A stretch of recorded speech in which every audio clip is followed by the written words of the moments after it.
Assalamualaikum warahmatullahi wabarakatuh.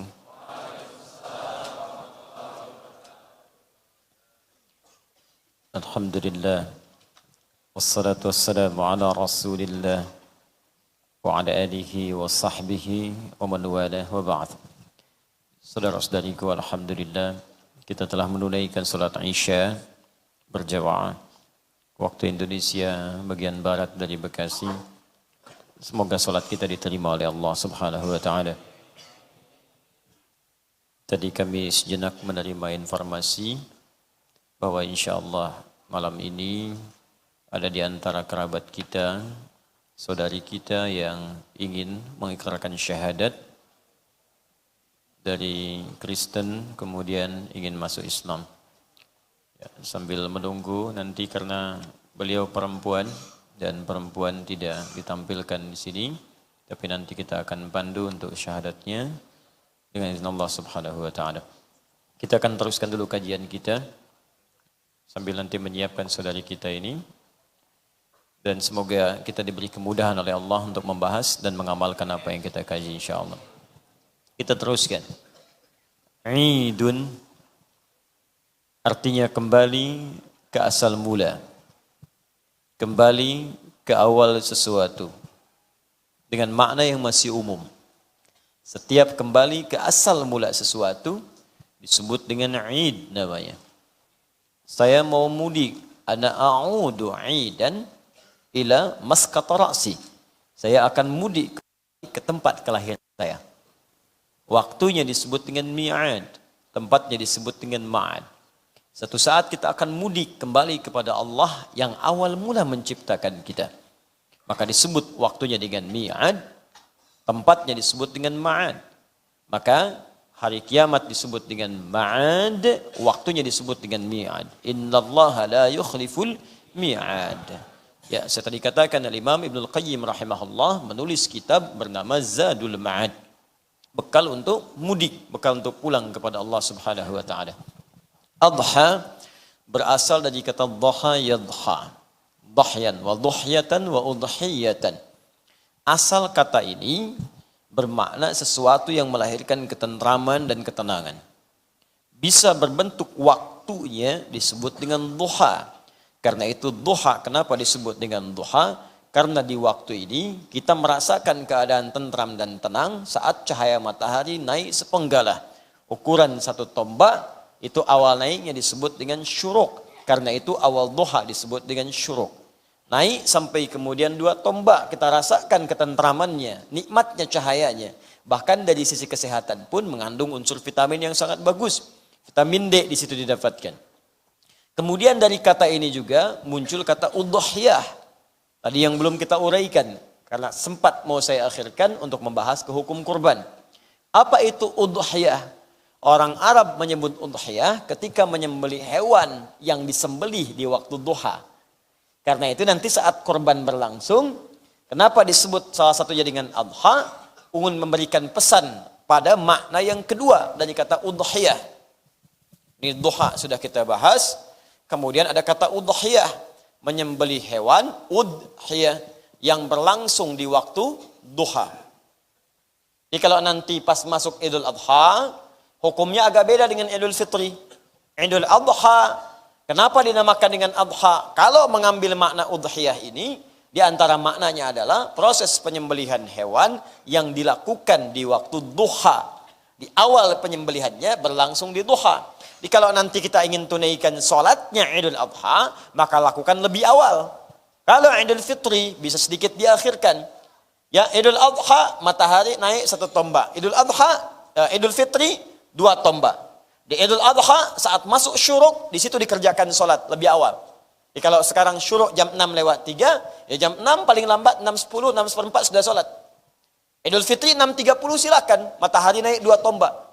Kenapa? Karena saat awal Idul Fitri itu orang makan dulu. Karena itu disebut dengan fitir dari kata futur, makan. Untuk menunjukkan Ramadan telah berakhir. Sekarang waktunya makan. Karena itu hukum orang puasa haram hukumnya. Idul Adha beda, sebelum berangkat kalau bisa jangan dulu makan. Nanti sunnahnya pulang dari sana atau di pertengahan selesai sholat baru makan. Karena orang kemudian makan dulu di Idul Fitri, ada jeda waktu, jenjang masanya. maka boleh dia sedikit dipanjangkan untuk sholat idnya. Idul Adha karena tidak ada orang makan, berangkat awalkan supaya menyembelihnya dilakukan di waktu duha. Paham ya? Nah sekarang, baik itu duha ataupun udhiyah, pada mulanya seakar dengan kata duha.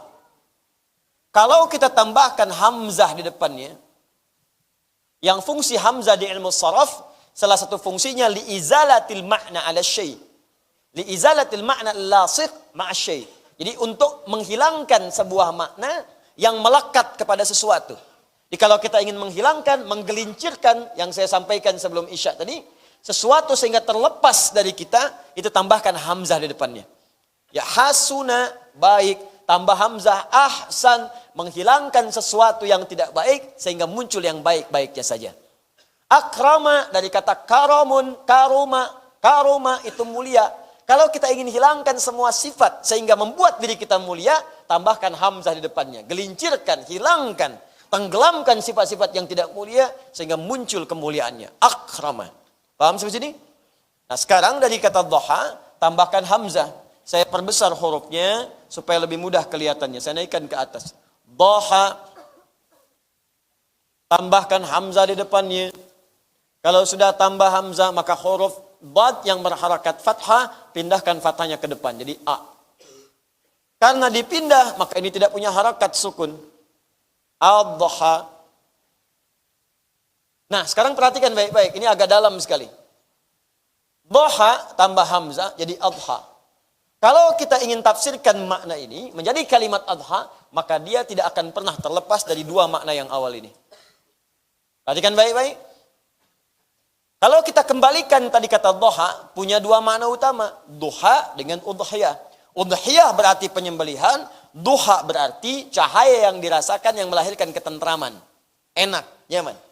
Maka kalau kita tampilkan berubah menjadi kata adha, maka maknanya kurang lebih penyembelihan hewan yang berlangsung di waktu duha, yang dengan proses penyembelihan itu hikmahnya untuk menghadirkan ketentraman, ketenangan pada jiwa-jiwa orang yang berkurban pada saat itu. Kenapa Idul Adha disebut dengan Idul Adha? Seakan-akan ada pesan di dalamnya. Di dalam momentum Idul Adha itu, Allah ingin mengembalikan kita ke asal mula keadaan kita yang tenang, tentram. Di asal mula hidup kita itu tenang, tentram. Gak ada kegelisahan. Gak ada persoalan-persoalan yang membuat kita gelisah. Tenang tuh orang lahir tuh. Saking tenangnya orang bahagia. Bayangkan kita nangis, mereka ketawa. Begitu kita lahir, ya orang tertawa. Saking tenangnya melihat kita. Gak ada bayi baru lahir kemudian berdusta. Gak ada yang kasar. Tidak ada yang mencela. Apa pernah dengar ada orang melahirkan, begitu lahir anaknya langsung mencela. Kenapa mama melahirkan saya? Ibunya balas, pengennya sih bukan kamu, yang keluar kamu, misalnya.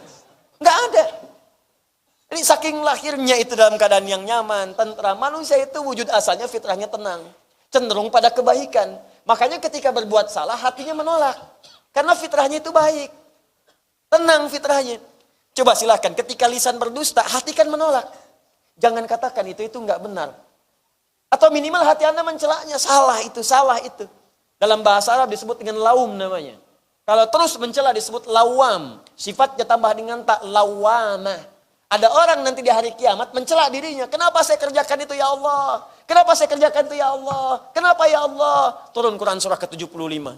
La uqsimu biyaumil qiyamah. Wa la uqsimu bin nafsin lawamah. Asalnya tenang. Makanya manusia dalam Al-Quran disebut dengan salah satu namanya ins. Ins disebutkan 18 kali dalam Al-Quran. Asal kata ins berasal dari kata anisa atau al-anusa. Dari kata ini muncul kata anis. Al-unsu, sesuatu yang tenang, tentram, lemah, ramah, lembut, baik. Ins, tampak, tenang, ramah, lembut, baik. Lawannya jin. Disebutkan pasangannya dalam Al-Quran sebanyak 18 kali. Kata Aisyah bintu Syati disebutkan 18 kali. Dengan makna yang sangat berlawanan. Manusia ins tampak, jin tersembunyi. Silahkan, manusia tampak, jin tersembunyi. Jin kenapa disebut dengan jin? Nanti kalau Anda belajar bahasa Arab, setiap kata yang dimulai dengan huruf jim, kemudian setelahnya nun, pasti nggak tampak. Janin, jim dengan nun. Kenapa disebut janin? Karena nggak tampak dalam rahim seorang ibu. Jannah, surga. Kenapa disebut surga dengan jannah? Karena belum tampak dalam pandangan manusia sekarang. Jin, kenapa disebut dengan jin? Karena nggak tampak. Makanya kalau jin melakukan penampakan, itu jin sedang punya masalah. Yang lebih ada persoalan manusia yang cari-cari penampakan jin. Sampai bikin liga misalnya. Itu manusia itu punya persoalan serius. Alam jinnya aja bermasalah dicari sama manusia. Jin tuh begitu. Sama, jin tidak tampak tersembunyi, manusia tampak. Makanya kalau ada manusia yang senang sembunyi, itu manusia sama dengan sedang punya masalah. Ini kenapa tadi nyebut monyet, sekarang jin.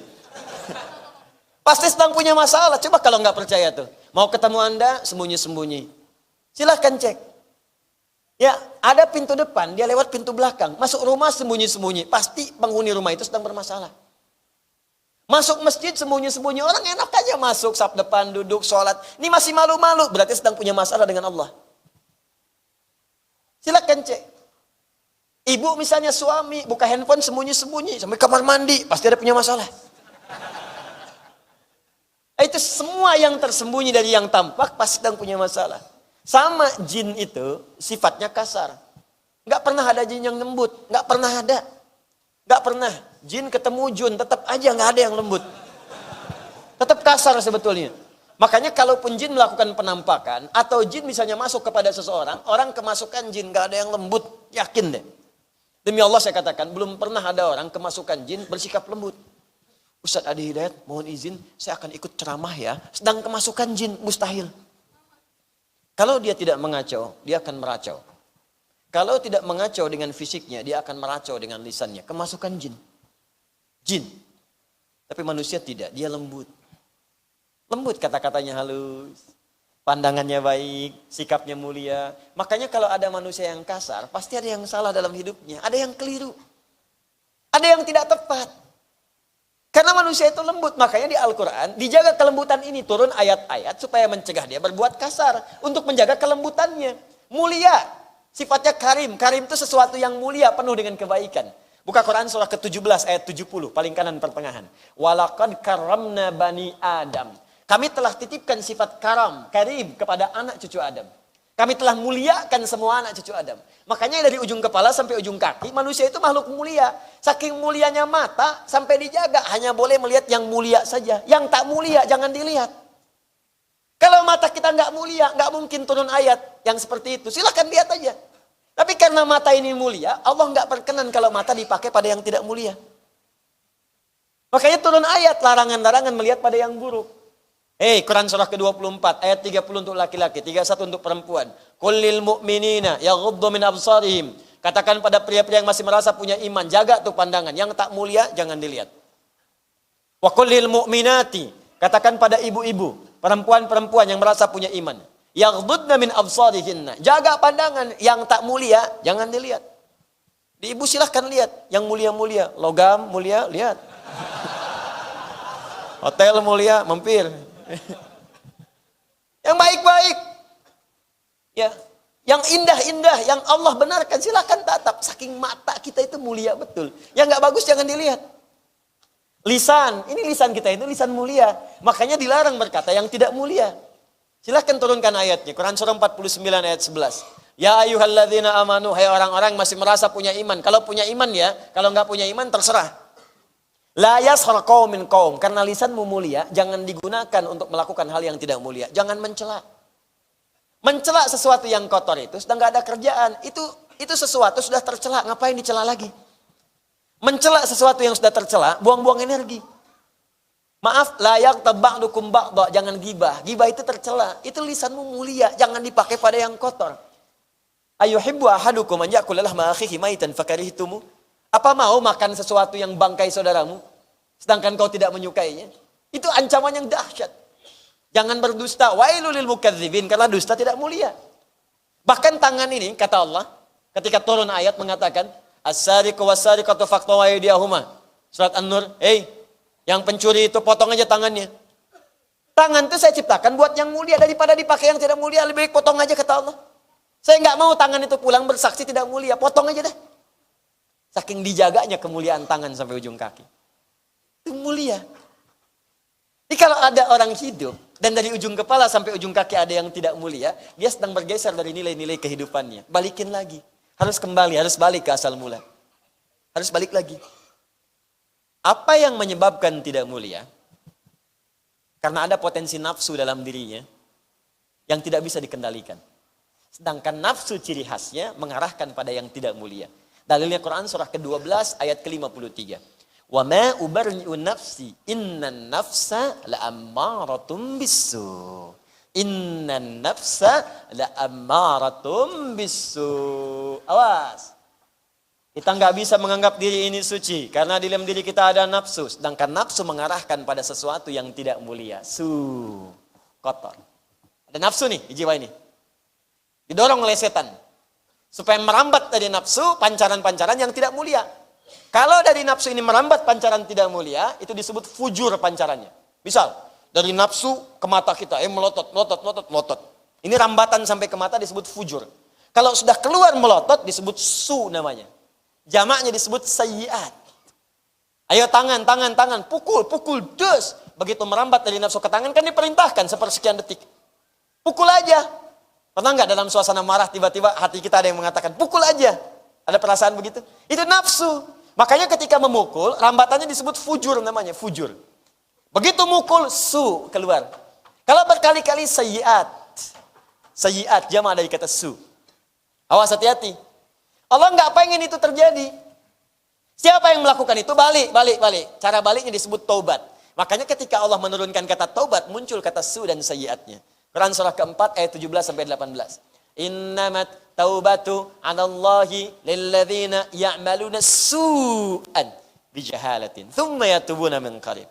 Hei yang pernah berbuat salah, kamu memang nggak sempurna karena ada nafsu. Digoda supaya berbuat keliru. Tapi karena kamu manusia, ciri manusia itu kalau salah tobat. Bedakan dengan setan, kalau salah nggak mau tobat. Malaikat nggak pernah salah, makanya nggak ada malaikat tobat. Setan itu selalu salah dan nggak kenal benar, makanya setan nggak tobat. Kamu bukan malaikat, bukan setan. Salah, balik tobat. Kalau kamu salah nggak tobat, patut ditanya, kamu itu manusia apa? Itu. Balik. Dan jangan mengumpulkan kesalahan jadi banyak. Walaysatut taubatu lilladzina ya'maluna sayyi'at. Dibawa sampai wafat balik. Rambatannya disebut dengan fujur. Makanya nama lain nafsu itu fujur. Lawannya takwa tadi. Takwanya supaya muncul. Kalau takwa itu naik, nafsu ditekan.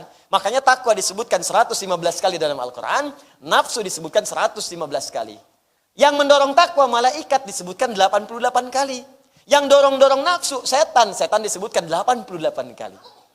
Nama lain dari nafsu itu fujur. Karena itu fujur pun kadang dipasangkan dengan takwa.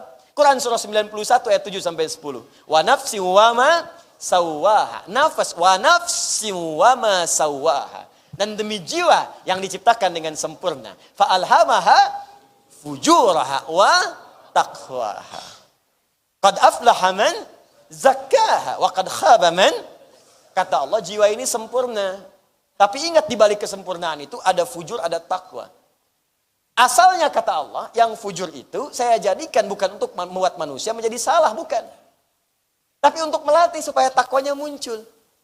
Makanya kalimat selanjutnya, qad aflaha man zakkaha. Sungguh bahagia, akan tenang, nyaman, tentram, aflah. Orang yang mampu menyucikan jiwa itu. Saya tanya deh sama teman-teman ikhwan, karena ibu di bawah. Bu, ya. Kalau ibu di bawah atau ikhwan di sini nyuci. Ini sering saya tanyakan. Nyuci itu buang kotorannya atau membuang pakaiannya? Saya ulang ya supaya jelas nih. Nyuci itu membuang pakaiannya atau membuang kotorannya? Kotoran. Nih, pertanyaan kedua. Kalau baju nggak ada kotorannya, dicuci nggak? Nggak kan? Ulang lebih kencang. Kalau baju nggak ada kotoran, dicuci nggak? Enggak. Ngapain? Nyuci. Mana kotorannya? Nggak ada. Kan aneh. Makanya iklan-iklan, segala jenis macam iklan, sabun cuci, mereknya ini, ada ini macam-macam, deterjen, pasti nunjukkan kotoran dulu. Nggak pernah ada iklan deterjen, nggak ada kotorannya.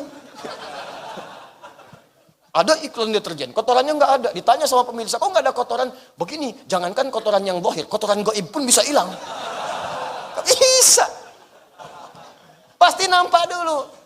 Jadi kita bisa paham adanya kotoran itu untuk membuat baju menjadi bersih. Sebab kalau nggak ada kotoran, bagaimana bisa dicuci? Di kotoran itu penanda bahwa baju itu mesti bersih. Untuk membedakan bersih dengan kotor, maka ada kotoran.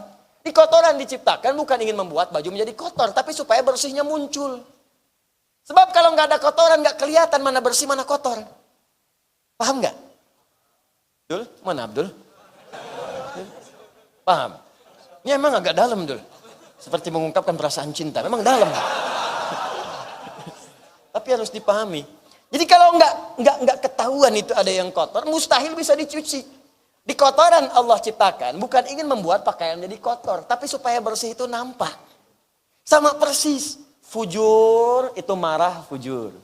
Bohong fujur, sombong fujur. Sombong diciptakan bukan ingin menciptakan dan menjadikan manusia menjadi sombong, bukan. Tapi supaya sifat tawadhu'nya muncul. Sebab kalau nggak ada yang sombong, nggak akan kelihatan tawadhu'. Marah diciptakan bukan ingin membuat manusia jadi pemarah, bukan. Tapi supaya sabarnya muncul. Sebab kalau nggak ada marah, nggak akan kelihatan sabar. Nggak akan kelihatan.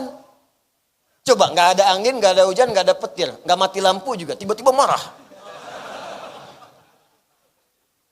Gara-gara kamu ini, tapi nggak ada apa-apa, kan aneh. Anda pulang ke rumah, tiba-tiba marah, kan nggak ada apa-apa, kan aneh sifatnya. Ada pemicu, baru marah di situ. Marah muncul supaya sabarnya itu kelihatan. Sebab kalau nggak ada marah, sabar nggak tampak. Makanya kita nggak bisa menghilangkan nafsu, karena fungsi nafsu itu pada asalnya bukan ingin menjadikan kita berbuat buruk, tapi melatih takwanya muncul. Kadang-kadang lewat eksternal. Istri di rumah, suami pulang, masalahnya di kantor, tapi yang jadi sasaran ibu di rumah. Ya, datang ke rumah. Wajah sudah memerah. Salam diucapkan dengan kencang. Assalamualaikum. Pintu dipukul. Apa salah pintu? Ya. Kenapa, Pak? Ikut-ikutan saja. Ikut apa? Anak nunggu. Papa, diam kamu. Hah? Marah tuh. Nah, saat marah dititipkan pada suami, sesungguhnya bukan ingin membuat suami jadi pemarah. Supaya kesabaran pada istri dan keluarga itu terangkat. Sebab di depan itu ada masalah lebih besar lagi. Kalau pada yang begini aja nggak sabar, bagaimana dengan yang di sana? Itu maksudnya. Nah, ibu jadi kalau ibu di bawah mendapati suami misalnya sedang marah, jangan dulu ikutan marah. Tahan dulu, barangkali tingkat kesabaran pada ibu ingin Allah naikkan. Karena ada masalah di kemudian hari yang belum kita hadapi, lebih besar lagi daripada yang ini. Jadi berbahagialah kalau suami sedang marah.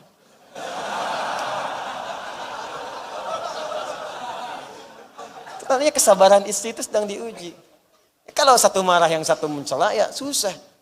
Kenapa kamu? Emang kenapa? Wah, sudah. Nah, udahlah. Ifrit tinggal pamit aja, ya udah terusin nih, jalan dia. Itu yang bahaya. Nah, makanya sebagian ulama mengatakan, awas, dalam tafsiran ayat ini, mencuci, qad aflaha man zakkaha. Sungguh bahagia orang yang mampu menyucikannya. Nyuci itu bukan membuang barangnya. Bukan nafsunya dibuang. Tapi dicari nilai hikmahnya. Cara paling gampang, cari lawannya. Cari lawannya. Maaf ya, maaf. Misal, apa lawannya marah? Sabar. Begitu lihat orang marah, kita sabar. Ya, sombong, apa lawannya? Tawadhu. Kalau ada orang sombong, itu pelajaran supaya kita jangan sombong, kita yang tawadhu. Itu poinnya. Apa lawan cemberut? Senyum. Ada orang cemberut, ya kita senyum aja. Kebalik nih. Ya, suami pulang, kita pulang nih dari pekerjaan, istri cemberut. Ya jangan ikutan cemberut. Kita senyum. Wah, cemberut nih, balik lagi dah. Nyabut bunga di luar. Balik lagi, datangin. Assalamualaikum. Kayaknya kenal. Mawar. Hah, itu kan mawar yang tanam-tanam. Nah, nggak apa-apa. Mawar ini penanda cinta papa. Emang papa dari mana tadi? Papa tuh dari keadaanmu, memikirkanmu. Pak, suasana hari ini kok begitu cerah ya? Cerah apaan? Iya, karena papa merasa ada bidadari depan papa.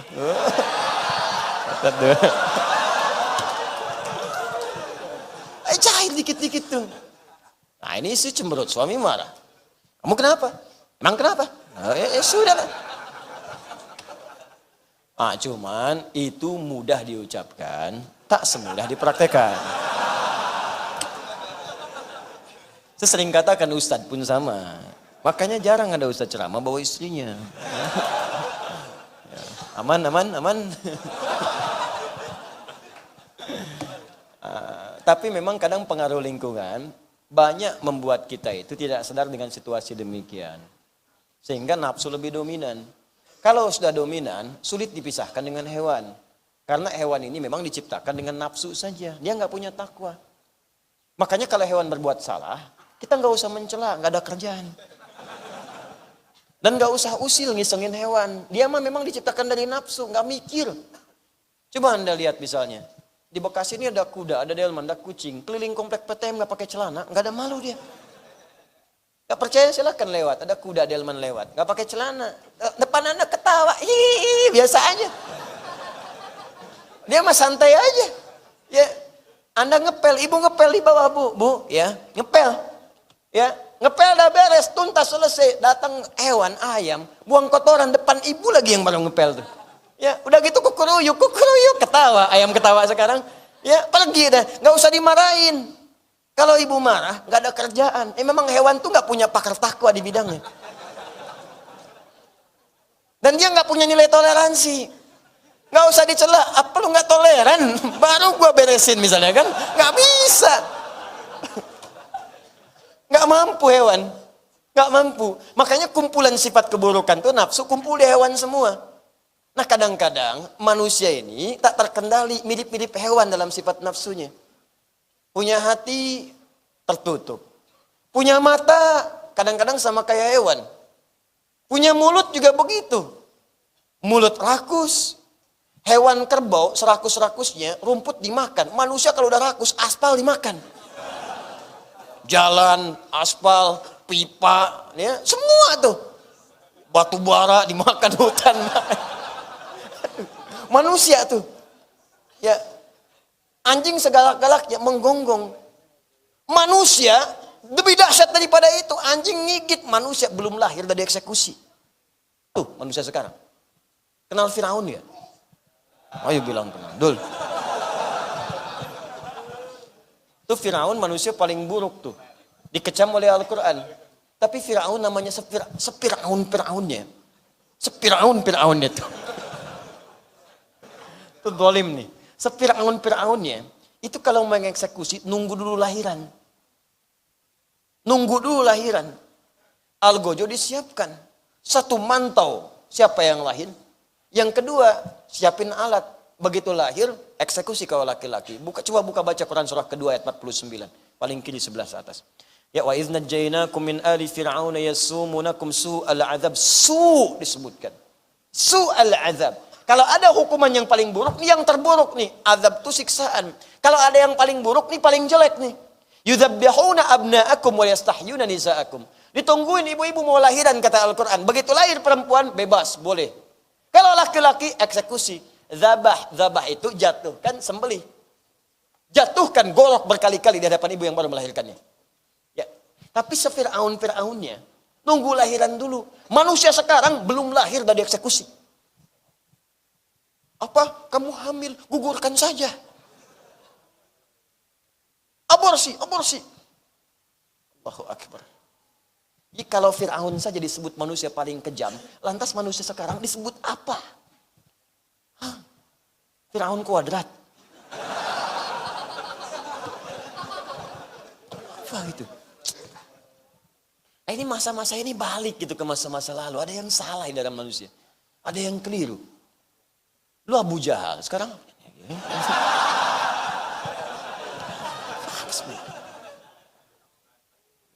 jadi saya heran saya, mau apa kita manusia sekarang ini? Dan lebih dahsyat dibandingkan orang-orang masa lalu, nggak terlukiskan gitu. Nah, jadi kalau dia sama dengan binatang, pakai K.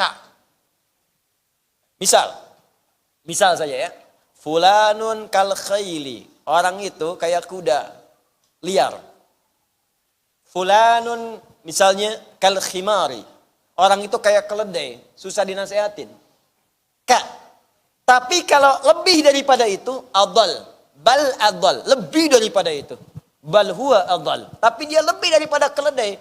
Keledai itu nggak bisa dengar nasihat, tapi kalau ditarik ikut. Orang ini jangankan ditarik, dengar aja udah marah. Keledai sekeledai-keledainya. Jadi Firaun ya. Sekeledai-keledainya dengar azan masih dengar. Manusia yang punya akal, punya takwa, walaupun ada nafsu, dengar azan bisa marah. Itu memahaminya seperti apa gitu. Makanya ada manusia yang perlu dikembalikan lagi, direset ulang. Reset. Supaya sifat-sifat yang mirip hewan ini hilang. Kalau lebih, kita sembelih kalau bisa hilang. Bukan orangnya, sifatnya. Sifatnya. Makanya turun ayat, ada manusia yang mengadopsi sifat hewan.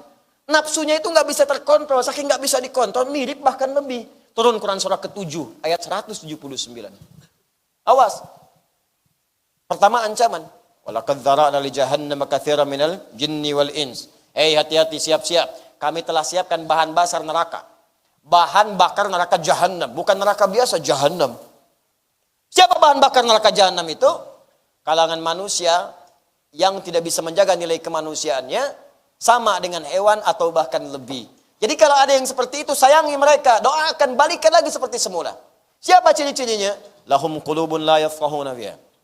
Walahum a'yunun la yubsiruna biha. Mereka punya pikiran, punya akal, tapi buntu akalnya.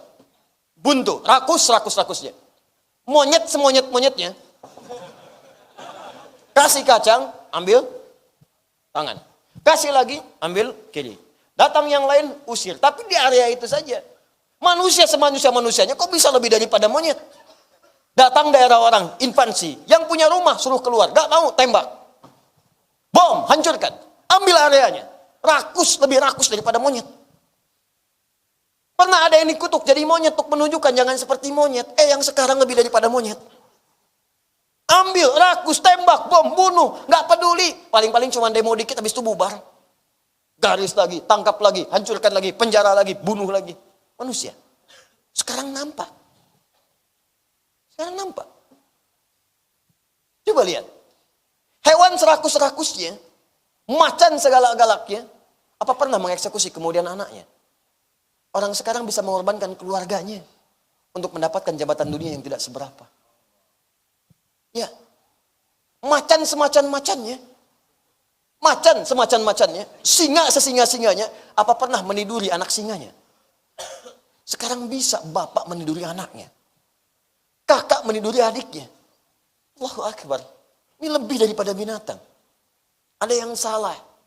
Ada yang perlu dikembalikan. Tapi indahnya bahasa Al-Quran. Bukan dihujani dengan segala hal yang buruk.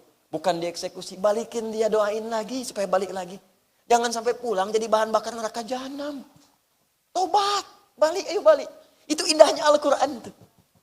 Sebelum dia dihukum dengan hukuman di akhirat nanti, diberi kesempatan taubat. Kamu taubat dulu deh. Jangan sampai dihukum kata Allah. Jangan sampai batas akhir tiba kamu wafat.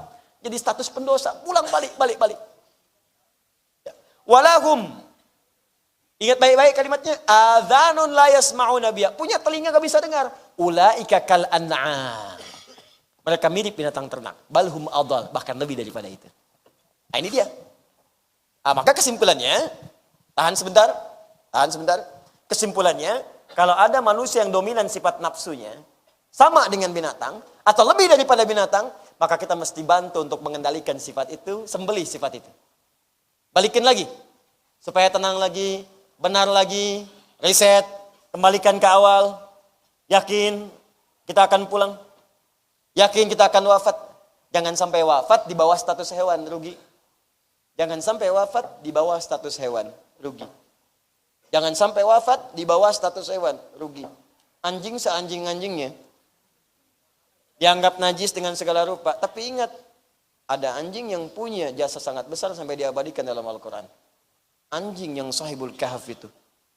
Penjaga gua itu. Yang sangat luar biasa. Jangan sampai status kita merendahkan hewan di dunia, tapi oleh Allah dianggap lebih buruk daripada hewan. Balhum adhal. Nah, makanya kita mesti punya satu momentum untuk mengembalikan keadaan kita, harus kembali ke asal mula. Harus kita hilangkan nih. Kita sembelih sifat-sifat buruk itu. Nafsu itu, yang seperti hewan itu. Bukan manusianya, sifat hewaninya. Karena dilambangkan seperti hewan, maka kita sembelih hewannya. Supaya kembali dan menyadarkan kita, jangan sampai kita seperti sifat hewan yang dominan ini. Sembelih. Makanya saat kita sembelih itu, kita ucapkan kalimat untuk kembali kepada Allah. Bismillah, ba'nya lil ghayah. Saya tunjukkan untuk kembali kepada Allah Subhanahu wa taala. Akbar. Bismillah, ya Allahu akbar. Ya Allah, dengan penyembelihan ini mohon hilangkan sifat-sifat buruk saya, sifat-sifat hewani saya, seperti orang-orang yang di Mekah melontar jumrah untuk menghilangkan sifat-sifat buruknya. Bismillah, ya Allahu akbar. Tanggalnya sama 10 Zulhijjah. Sana lempar, sini sembelih. Makanya yang pertama dilempar di tanggal 10 itu jumrah Aqabah. Aqabah melambangkan nafsu. Lempar dulu yang nafsunya. Di sini yang disembelih hewan, sifat hewani, nafsu tadi. Begitu disembelih selesai, Bismillah, Allahu akbar, kita menghadap ke arah kiblat kemudian kita berdoa.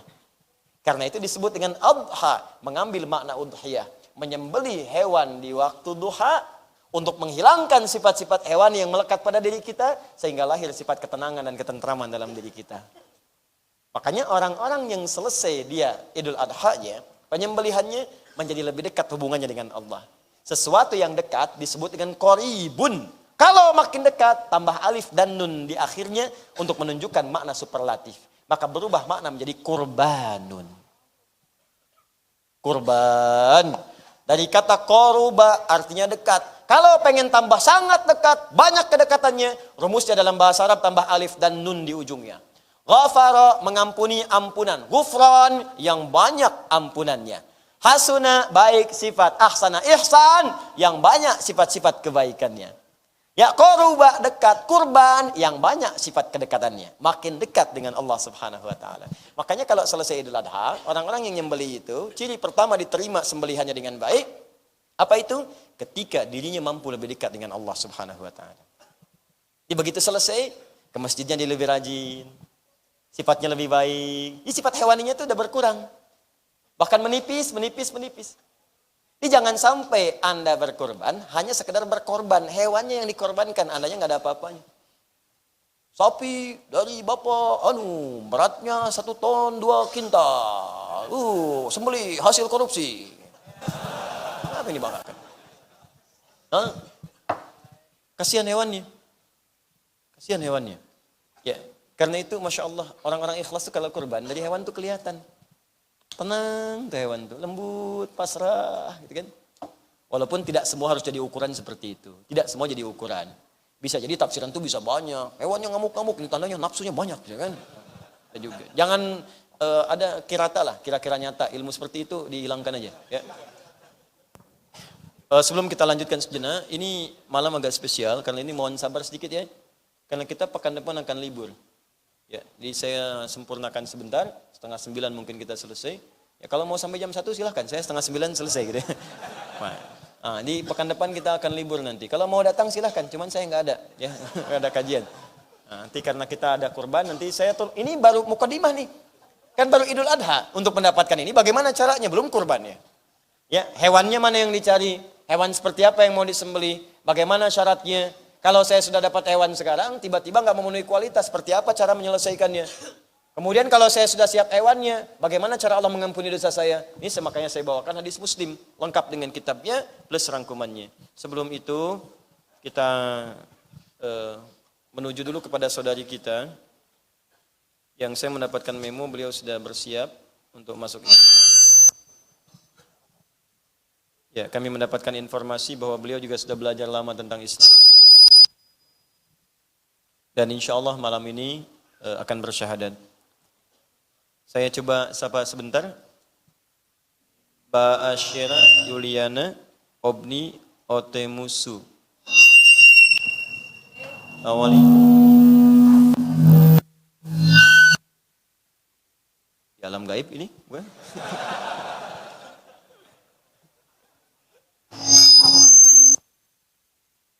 Baik. Mbak Asyira, Assalamualaikum. Ini hanya orang-orang yang imannya tinggi yang mampu mendengar ini. Belum sampai saya ke situ. Baik, kalau memang belum bisa diatur untuk sound systemnya belum baik, saya kira daripada mengambil waktu yang banyak, ya, saya teruskan dulu ta'lim saya, nanti setelah itu baru saya syahadatkan ya. Baik, saya cek sebentar, saya beri kesempatan sekali lagi. Assalamualaikum. Waalaikumsalam. Masya Allah.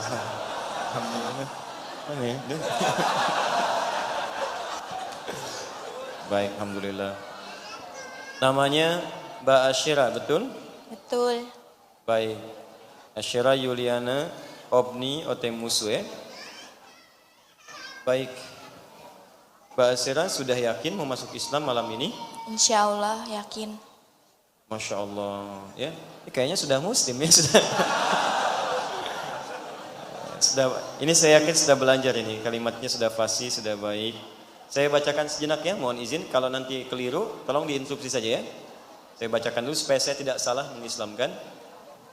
Tempat tanggal lahir Bogor, 18 Juli tahun 1999 ya. Iya. Baik, perempuan, WNI, dari Kristen ya Mbak ya? Iya. Baik. Mbak, tolong sebelum saya pandu untuk mengislamkan, saya biasanya tanyakan 3 hal yang sangat penting. Tolong teman-teman bisa tenang sebentar ya. Baik, saya mohon yang pertama, ada yang paksa Mbak Asyira untuk bersyahadat masuk Islam? Nggak ada Pak Ustadz. Yakin? Yakin. Baik. Yang paksaan halus dijanjikan sesuatu misalnya? Enggak Pak. Tidak.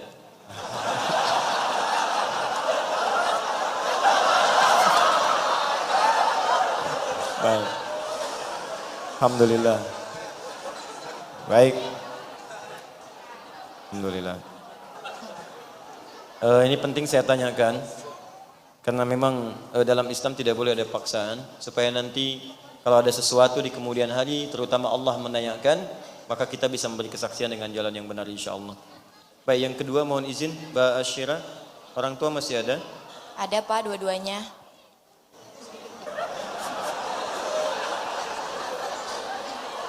Baik, sudah ya. Agamanya Islam atau Kristen Pak. baik. Saya mohon izin mengingatkan ya, Mbak Syira, kalaupun nanti sudah bersyahadat masuk Islam, tetap harus berbuat baik pada orang tua ya. Iya Pak. Baik, itu berjanji ini penting sekali. Cuma ada di Al-Quran keterangan, sekalipun seorang masuk Islam, orang tua masih ada. Kalau dipaksa untuk ikut keyakinan orang tua yang berbeda, boleh menolak dan harus menolak dengan cara yang lembut. Tapi tidak boleh memutus hubungan kekeluargaan dalam urusan dunia. Jadi kalau nanti punya sesuatu berbagi. Bahkan didoakan supaya orang tua mendapatkan hidayah dan masuk Islam insyaallah. Tunjukkan akhlak yang baik sehingga dengan itu orang tua yakin bahwa Islam itu benar mengajarkan kebaikan. Yang terakhir Mbak Asyira, dimohon maaf di semua keyakinan ibadah ya, semua keyakinan keagamaan pasti punya pola ibadah. Di Islam ini ada ibadah, ada sholat, ada puasa, ada baca Al-Quran dan seterusnya. Kalau sudah masuk Islam, maka tidak ada pilihan kecuali juga harus mau berkomitmen untuk beribadah. Siap? Siap Pak. Sholat siap? Siap. Baik. Biasanya bangun jam berapa? Jam 7. Jam 7, baik. Ya, nggak apa-apa. Nah, nanti harus berjuang. Kita ada sholat subuh.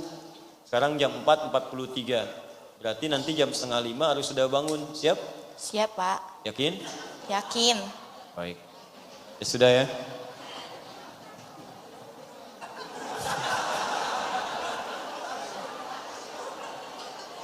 Ya. Tolong kita hening sejenak. Dan tolong diucapkan dengan kalimat yang paling ikhlas, Mbak Asyira. Saya bimbing. Ya, dan tolong diucapkan dengan hati yang paling baik, dengan permohonan kepada Allah supaya diberikan bimbingan, kemuliaan, dan istiqomah. Tolong diikuti pelan-pelan ya, jangan dipaksakan, ikuti saya pelan-pelan saja, dan nanti saya akan bimbing insyaallah. Siap Mbak? Siap Pak. Baik. Bismillah. Bismillahirrahmanirrahim. Ar-Rahim. Ar-Rahim. Ashhadu. Asyhadu. Alla Alla ilaha ilaha illallah. illallah. Wa ashhadu Wa asyhadu. anna Anna Muhammadan Muhammadat Rasulullah. Rasulullah.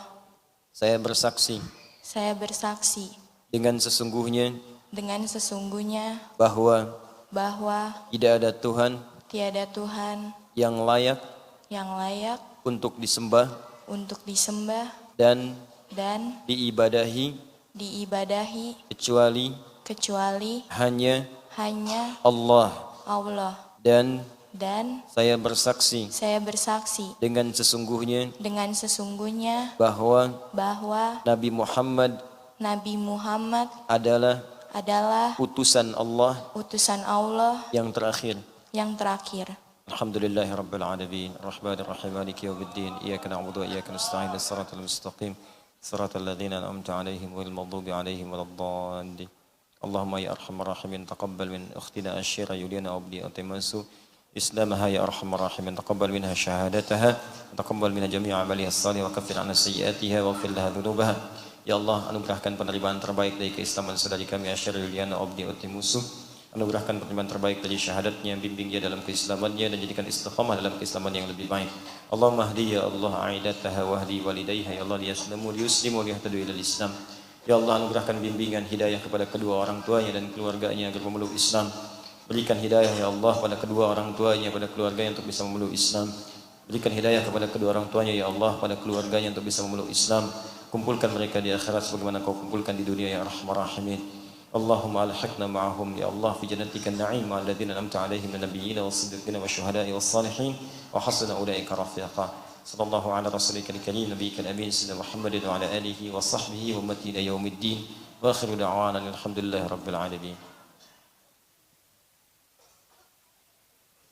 Asyira sudah Islam, sudah bersyahadat. Semoga istiqamah dan nanti belajar ya. Belajar kepada teman-teman yang muslim supaya bisa ditunjukkan. Cari teman yang baik yang perempuannya. Akhwat insyaallah banyak di bawah.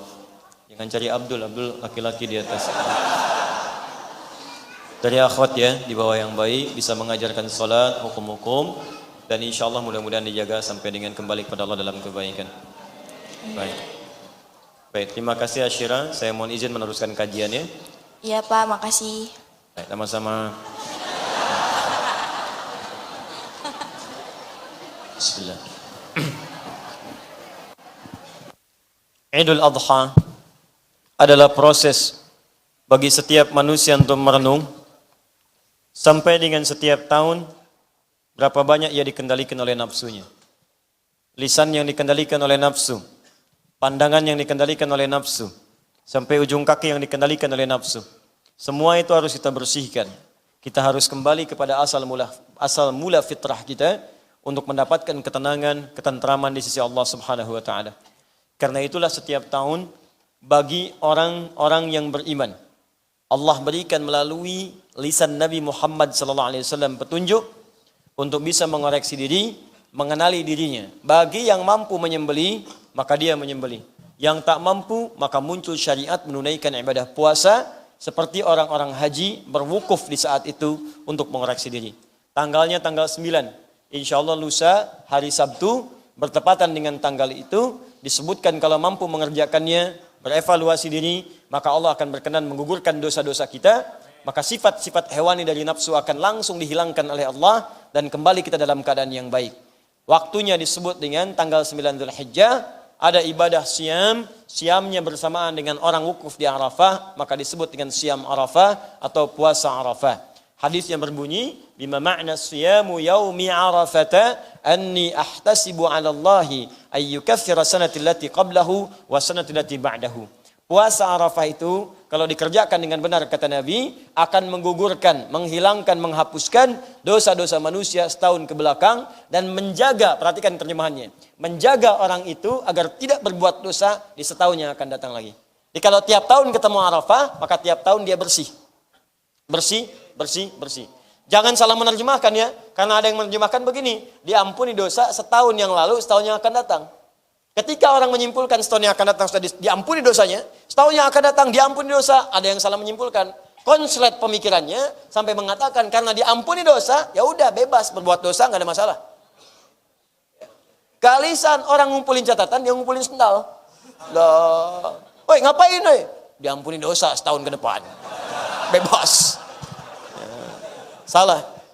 Maksudnya kalau benar puasa Arafahnya, dia introspeksi diri, dia tobat di hari itu, dia merenung, dia lempari kesalahannya, tobat sama Allah sampai masuk ke hari ke-10, tobat ya Allah, tobat. Maka Allah gugurkan kesalahannya, disembelih, hilang, dilempar. Orang Mekah lontar, orang sini yang punya sembelih. Yang tak punya sembelih, yang tak bisa haji, dia puasa.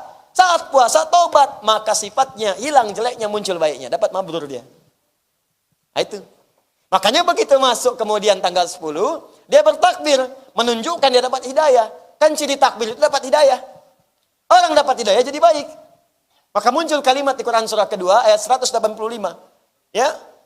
Apa kalimatnya? Waliyukabbirullaha ala ma hadakum. Ingat, ala ma hadakum wa la'allakum tashkurun. Ya.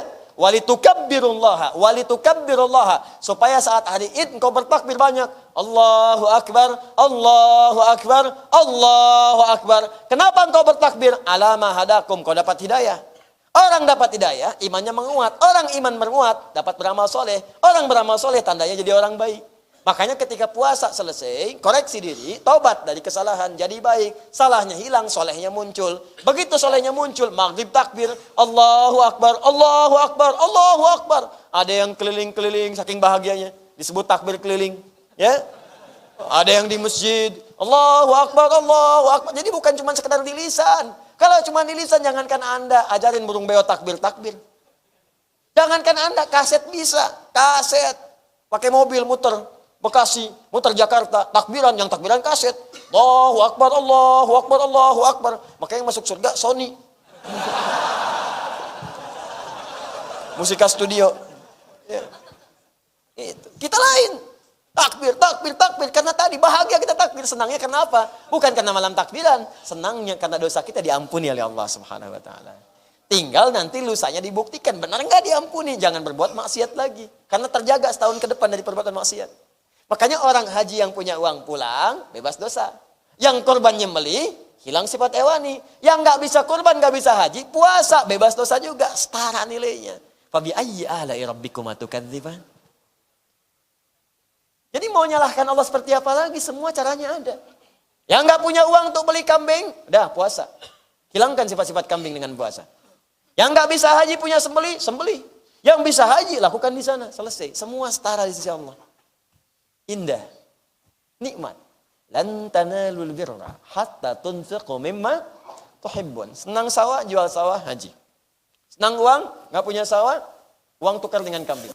Nggak punya uang, nggak punya itu, senang dengan diri, syahwat, tahan. Makanan tahan, maghrib baru makan. Puasa, koreksi diri. Itu yang dimaksudkan hukum puasa Arafah sambil tadi. Sekarang kalau ada yang mau berkorban, hewannya sudah siap, maka bagaimana ciri kriteria hewan-hewan tersebut yang akan dikurbankan? Saya minta waktu 10 menit saja untuk bisa menjelaskan dengan lebih baik. Ingat baik-baik teman-teman sekalian, ini sudah saya padukan di sini, hukum-hukumnya. Insya Allah ada di sini, tinggal dibaca saja. Ya, kalau terkait dengan pelaksanaan Idul Adha, saya sudah banyak bahas. Jadi bisa dilihat di video-video yang lalu, itu Allah sudah didapatkan di situ. Ya, terkait dengan hewan, ini yang sangat penting. Maka saya ingin sampaikan beberapa hal poin penting. Yang pertama, awas hati-hati. Dalam Al-Quran di surah Al-Kawthar ayat 1 sampai dengan ayat ketiga atau Al-Hajj ayat ke-34, ya para ulama menyimpulkan, kita hafal Al-Kawthar. Inna a'tainakal fasalli li rabbika wanhar itu kalimat perintah. Perintah itu bisa 3 jenis. Bisa mubah. Awas, perintah silahkan tapi mubah, diberi pilihan. Kerjakan silahkan, tidak silahkan. Seperti perintah makan, wakulu washrobu, silakan. Quran surah 7 ayat 31, silakan makan, minum. Mau makan silakan, minum gak ada masalah. Jadi jangan disimpulkan kalau nggak makan dosa, tidak. Makan silakan, tidak silakan, itu mubah, boleh, itu hukum asal. Ada yang kedua sunnah, perintah untuk sunnah. Ya, kerjakan, sunnah hukumnya. Nikah misalnya, perintah, ankihul ayama, silakan menikah, sunnah hukumnya. Jelas ya? Dari mubah naik ke sunnah.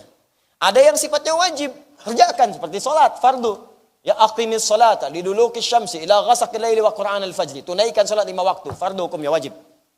Maka korban ini ketika kalimatnya menggunakan kata perintah, ulama berbeda pendapat. Kalangan Hanafiyah mengatakan itu wajib hukumnya tuh.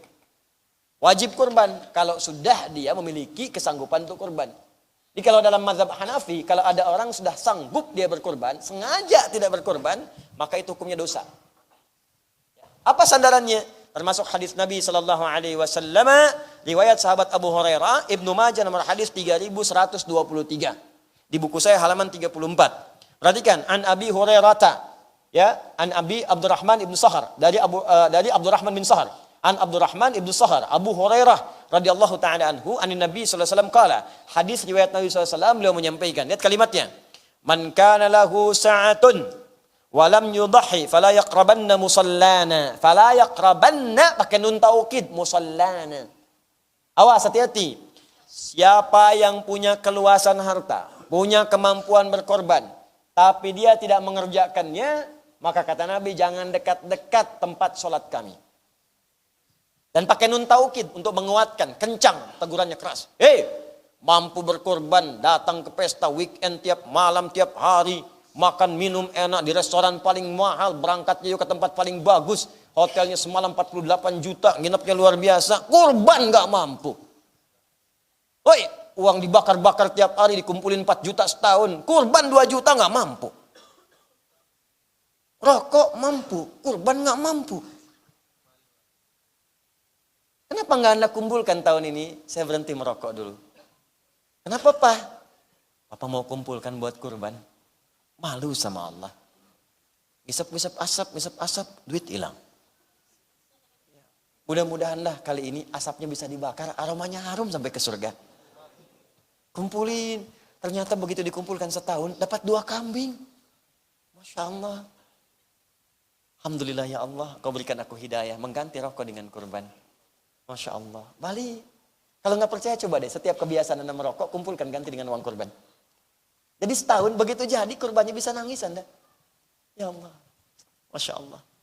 Pak Haji, saya bisa kurban ternyata. Masya Allah. Masih mau merokok kamu? Kalau bisa sih di akhirat, bisa nggak Pak Haji? Bisa aja, ntar asapnya ambil di neraka. Apinya. Ya. Paham ya? Ayo ganti. Nah kalimat fala yaqraban, nah jangan dekat-dekat musola kami, itu kata ulama Hanafiyah, itu kecamannya tinggi, makanya hukumnya wajib. Ya. Kemudian mazhab Syafi'i berpandangan itu sunnah kifayah, ada yang mengatakan sunnah ain. Ya, sunnah kifayah itu kalau sebagian sudah mendapati, maka berlaku, kemudian pada yang lainnya cukup. Kalau sunnah ain setiap orang mengerjakannya. Makanya ini tinggi, bagus nih. Ya, tinggi, bagus nih pandangannya. Artinya apa? Bergantung pada keluangan berkorban. Ini ada persepsi yang agak kurang tepat nih, saya luruskan sini.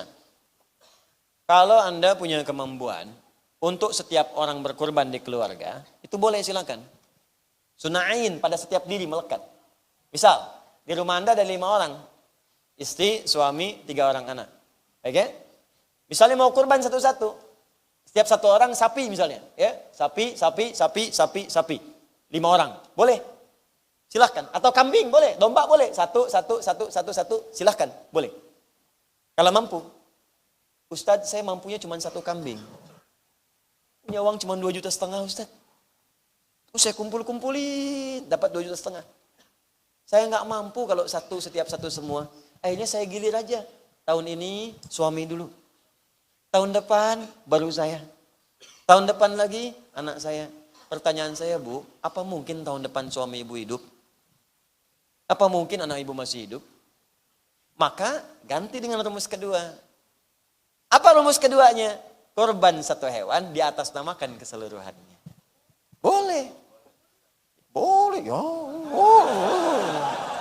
Kan saya yang ustadz di situ nanti. Udah jamaah, hafal hadis enggak, Quran enggak hafal.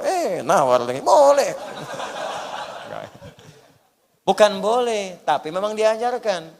Makanya Nabi saat kemudian berkorban, kalimat Nabi 3. Allahumma hadza min Muhammad wa ali Muhammad wa ummat Muhammad sallallahu. Kadang suka nggak sanggup nerusin kalau baca hadis ini tuh. Ya Allah, mohon terima korban ini dari Muhammad, dari keluarga besar Muhammad, dan dari umatnya Muhammad sallallahu alaihi wasallam yang tak mampu berkorban selama hidupnya. Nabi itu kalau kurban, sebagian di atas namakan Nabi, keluarga besarnya, dan beliau atas namakan umatnya yang nggak bisa kurban. Ya Allah, umat saya nggak bisa kurban. Saya mohon terima kurban saya ini atas nama umat saya yang nggak bisa kurban selama hidupnya. Azizun alaihi ma'anittum harisun alaikum bil mu'minina raufur rahim. Sangat peduli dengan kita. Kalau perlu beban kita ditanggung oleh beliau. Sangat cinta, lemah lembut pada orang-orang beriman. Ini kita tuh dipikirin gitu, belum korbannya udah kepikiran oleh Nabi. Nabi tuh ngebayangin gak semua umat saya mungkin gak bisa korban. Ya Allah, kalau mereka nggak mampu terima korban atas nama umat saya nggak bisa korban. Hadisnya sahih. Di buku saya ada saya cantumkan sampai riwayatnya. Maka kalimat min Muhammad ini menunjukkan sifat aini. Untuk pribadi boleh. Satu sendiri boleh. Ali Muhammad untuk keluarga. Jadi kalau mau kurban atas nama keluarga boleh. Ali Muhammad, keluarga besar Muhammad, saat beliau berkorban, ada yang sebagian sudah meninggal. Sayyidah Khadijah sudah wafat. Masuk keluarga Nabi Muhammad.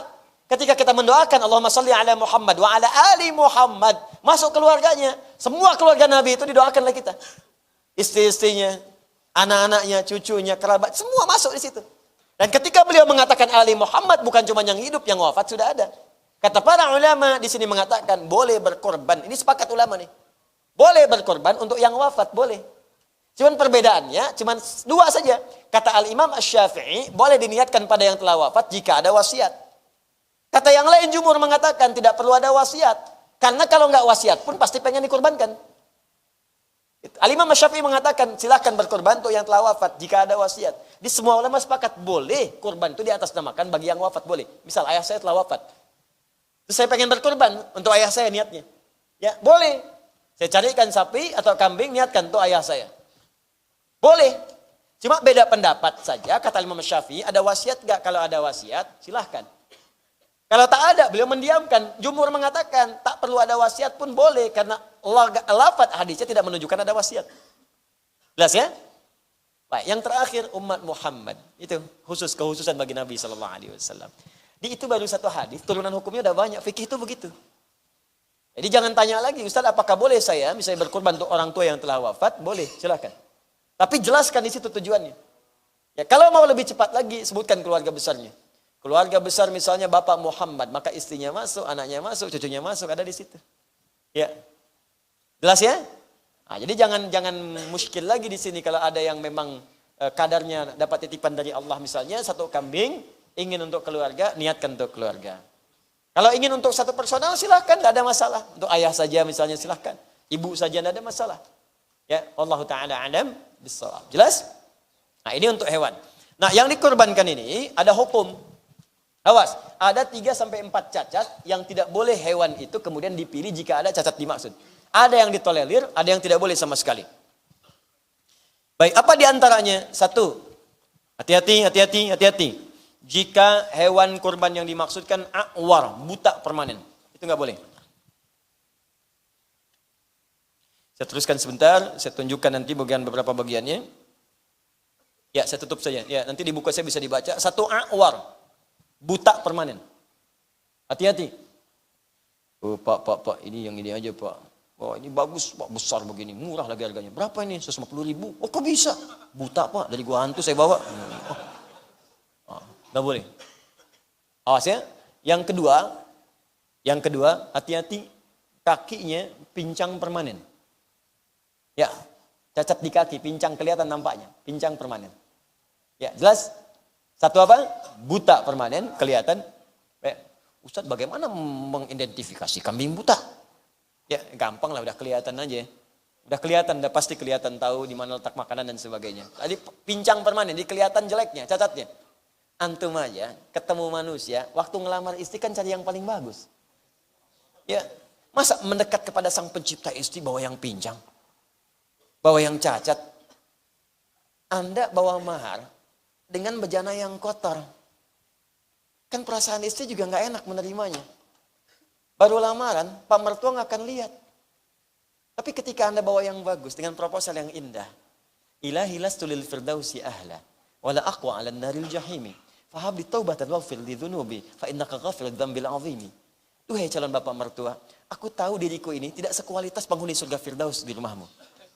Tapi aku enggak kuat berpisah dengan putihmu seperti berada di neraka jahanam.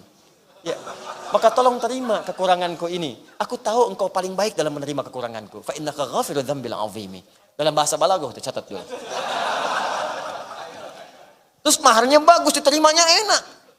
Ini udah ungkapan kata-kata nggak jelas, maharnya kotor. Siapa yang mau nerima? Anda menghadap Tuhan dengan bahasa yang sama. Ilahi lastu lil firdausi ahla. Ya Allah, aku memang bukan penghuni surga Firdaus. Wala aku ala naril jahim, tapi aku enggak kuat kalau masuk ke neraka jahanam. Fahabli taubatan waghfir dzunubi. Ampuni aku ya Allah, terima taubatku. Fa innaka ghafirudz dzambil azimi. Engkau pasti mengampuni seberat-beratnya dosa. Aku berkurban ya Allah sebagai tanda cintaku kepadamu dan taatku padamu. Kurban dengan domba yang besar, dengan harta yang paling halal, diterima. Dosa banyak. Ya paling maksiat. Ya ke warung darmaji. Ya dar 5 ngaku hiji. Harta korupsi, bawa kurban sapi pincang. Ya bagaimana Allah bisa menerima? Sudah ada yang begitu. 2 anak Adam, 1 korban. Yang 1 diterima, 1 tidak. Kenapa yang 1 tidak diterima? Bawa sesuatu yang busuk. Dia ahli perkebunan, dikumpulkan hasil kebunnya. Tapi dipersembahkan kepada Allah yang kotor-kotor. Kalau ditanya pinter jawab. Jawab. Tuhan kan gak butuh ini katanya. Kasih yang kotor aja udah. Yang baik kita makan. Kan gak butuh, Tuhan kan gak makan itu. Kalau ditanya jawabannya pinter. Tapi salah esensi. Ya Tuhan gak akan makan. Tuhan yang ciptakan gak pengen dimakan sama Tuhan. Tapi yang dilihat adalah kesungguhan kita dalam berkurban. 2, pincang. Yang ketiga, maaf ya, yang tidak berisi, yang kurus gitu. Kelihatan kok. Kelihatan. Ini kambing mahal Pak, walaupun gak ada dagingnya kurus kelihatannya. Wah ini 5 juta, kok bisa begini? Juara maraton Pak kemarin. Gak ada alasan. Terus selesai. Paham ya? Nah yang jelas, yang keempat, ini memang masih agak sedikit bisa ditolerir. Tapi sebagian ulama juga, itu tidak menganggap itu baik. Memasukkan ke dalam makruh. Yang keempat itu yang cacat dari sebagian kulit atau tanduknya. Nah, kulit atau tanduknya. Ini sedikit kemudian, kelihatannya sedikit ya, tapi ini makruh kalau ada seperti itu. Makruh ya, atau kulit misalnya lecet, kelihatan, luka ya. Luka yang bisa ditolerir. Kalau yang nggak bisa tetap haram juga hukumnya. Ya, makanya itu haram.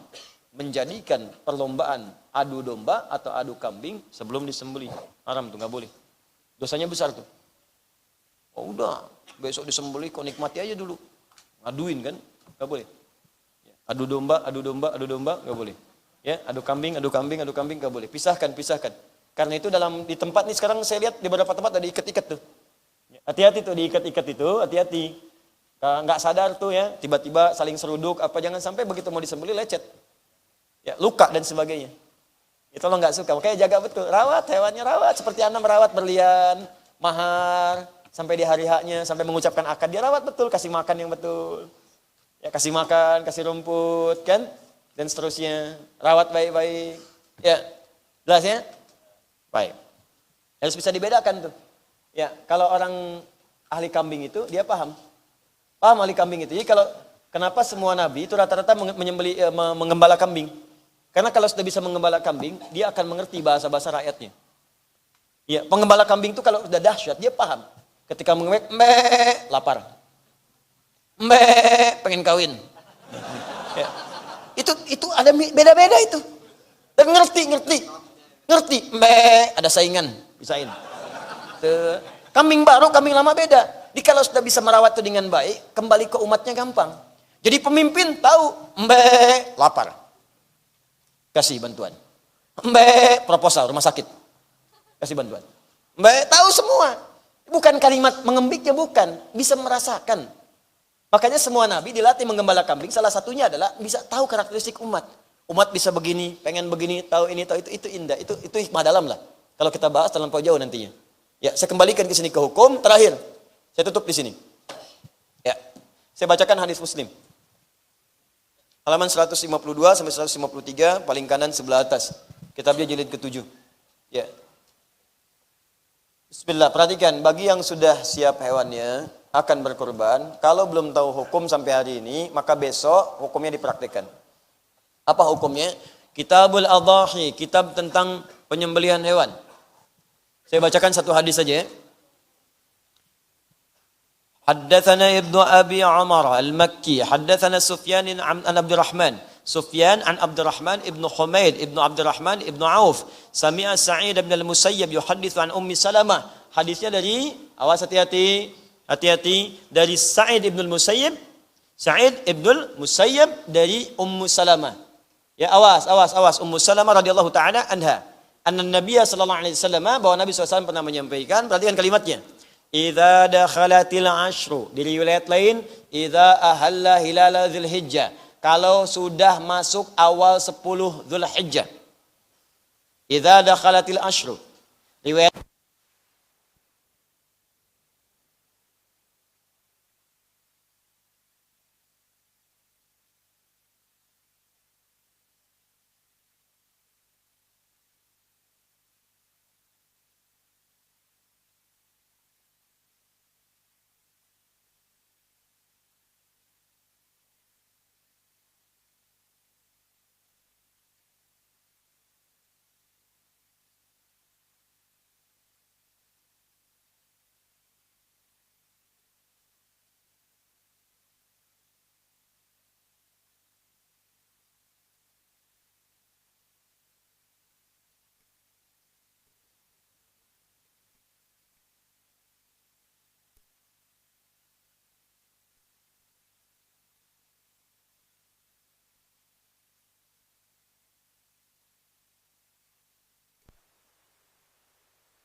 diterima dari Abu Usama, haddatsana Muhammad bin Amr, diterima dari Muhammad bin Amr, haddatsana Amr bin Muslim, diterima dari Amr bin Muslim bin Ammar Al-Laitsi, dari Ammar Al-Laitsi, qala, dia Ammar Al-Laitsi menyampaikan, lihat, Ammar Al-Laitsi menyampaikan, ada kisah. Apa kisahnya? Kunna fil hammami kubailil adha. Kami itu sedang di kamar mandi, toilet umum, dekat-dekat Idul Adha. Toilet umum. Ya. Kalau dulu kan jangankan zaman Nabi lah, saya aja yang pernah kecil, ya. Zaman-zaman saya sekarang masih 35 tahun usia. Zaman-zaman usia 7 tahun, 8 tahun, 9 tahun, di daerah kami di kampung itu kan ada toilet umum. Kamar mandi bersama kan, dari pancoran tuh. Ya, saya masih mengalami masa-masa itu. Dulu begitu. Ya, ada pancoran, ada apa, mandi di situ tuh. Ya, mandi. Ada yang tertutup kan, terjaga aurat ya. Ada yang bareng-bareng. Bareng-bareng tuh, ini terjadian zaman Nabi itu ada. Setelah itu lewat Nabi meninggal, wafat terus ya. Kemudian ada satu kisah. Ya kata tadi Ammar Al-Laitsi, kami pernah dengan teman-teman itu ya.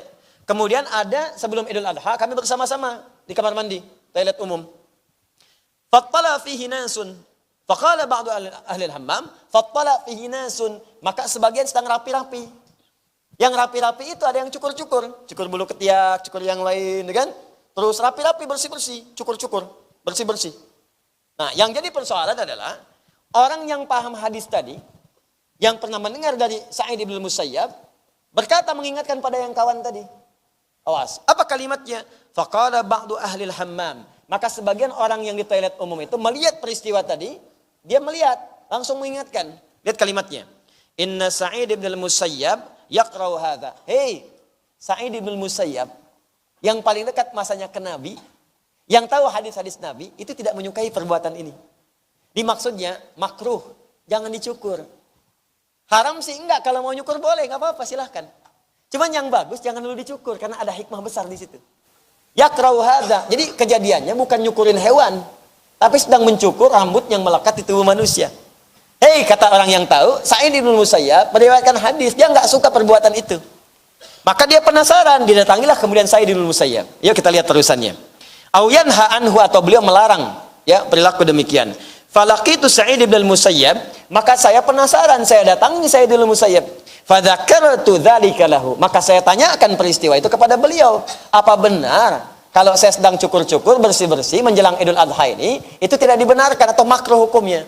Maka kemudian faqala yabna akhi, maka dijawab kemudian oleh Sa'id bin Musayyab, yabna akhi, hei anak saudaraku. Ini bahasa sopan nih. Ya kalau misalnya ada orang Arab, yabna akhi, itu bahasa sopan untuk mendekatkan Anda dengan saya. Demi kekerabatan kita, kamu itu anak saudara saya. Saking kamu itu anak saudara saya senang dengan saudara kamu, saya pun senang dengan kamu. Jangan sampai pahala ke saudara kamu dapatkan, kamu nggak dapat. Itu maksudnya. Ya, jadi kalau Anda senang dengan saudara Anda, maka sayangi juga anaknya. Jelas ya? Anda senang dengan kakak Anda, sayangi anaknya. Bukan istrinya. Ya? Bukan pasangannya. Bukan yang bukan mahram Anda. Sayangi kemudian siapa? Anaknya sayangi. Jaga hubungan kerabatan dengan baik. Anda senang dengan kawan Anda, pelihara hubungan silaturahim. Sayangi keluarganya, bagi dengan dia. Ada apa-apa, bagi, kirim kue, macam-macam. Ya ibna akhi, hadza haditsun qad nusiya wa turika. Ada hadis dari Nabi tentang perkara ini, tapi banyak orang lupa sekarang. Sehingga karena lupa itu, ditinggalkanlah kemudian hukumnya. Itu kan masalah begitu, kalau orang sudah lupa, suka nggak ingat. Makanya ketika dia tidak ingat dengan hukum, hukum tidak dipraktekkan. Maka dibacakanlah hadis haddatsatni Ummu Salamah zaujun Nabi sallallahu alaihi wasallam. Ini hadisnya telah menyampaikan kepadaku langsung istrinya Nabi. Jadi beliau mengutip hadis dari Ummu Salamah tadi, istrinya Nabi sallallahu alaihi wasallam, qalat qala Rasulullah sallallahu alaihi wasallam, maka dibacakanlah hadis yang tadi. Ini asal mulanya. Di hadis dari Sa'id bin Musayyab ini menceritakan dari nasnya peristiwa tentang potong kuku dan rambut yang melekat pada diri tubuh manusia, bukan tentang hewan. Makanya secara dalil itu lebih kuat menafsirkan kepada manusianya, bukan hewannya. Yang kedua, kata ganti dhamir dalam hadis tadi mengacu ke manusia, karena nggak pernah disebut hewan. Kalimat nabinya apa? Idza dakhalatil asyru, jika telah masuk 10 awal bulan Dzulhijjah, wa arada ahadukum, dan di antara kalian, arada ahadukum, disebutkan kalimatnya ahadukum, subjeknya nih, ahadukum. Wa arada ahadukum, arada fi'il, ya arada fi'lun madhi, ya awas hati-hati, fi'lun madhi, fi'ilnya madhi, kemudian nasab, alamat nasabnya fathah fi akhirih, sudah. Fatatun zahiratun fi akhirih, ahadun fa'ilun, fa'il dari arada, marfu'un wa alamat raf'i dhammatun zahiratun fi akhirih, ya wa tanwinu mahdhufun li'annahu apa? Mudhafun. Kemudian qum dhamirun mukhatabun lil jama', ya fi alamat jarri mudhafun ilaihi. Ini fa'ilnya, paham tidak? Ya. Ini subjeknya. Wa arada ahadukum, saya bacakan i'rabnya dulu supaya paham hukum dari bahasa. Wa arada ahadukum an yudhhiya, dan di antara kalian ada yang pengen nyembelih. Hewannya enggak disebut. Yang disebutkan di antara kalian ada yang ingin nyembelih sampai situ. Fala yamassa min, awas hati-hati, sya'rihi wa adfarihi syaiha. Maka jangan coba-coba menyentuh dari rambutnya. Nya itu kembali ke siapa? Kalau Anda belajar bahasa Arab, Anda akan belajar domir. Huwa, huma, hum, hiya, huma, hunna, anta, antuma, antum, anti, antuma, antunna, ana, nahnu. Hum, huwa, huma, hum. Huwa, kembali hu ke kalimat sebelumnya. Fala yamassa min sya'rihi. Sya'rihi, di hadis lain basyarihi. Hi, larinya kemana?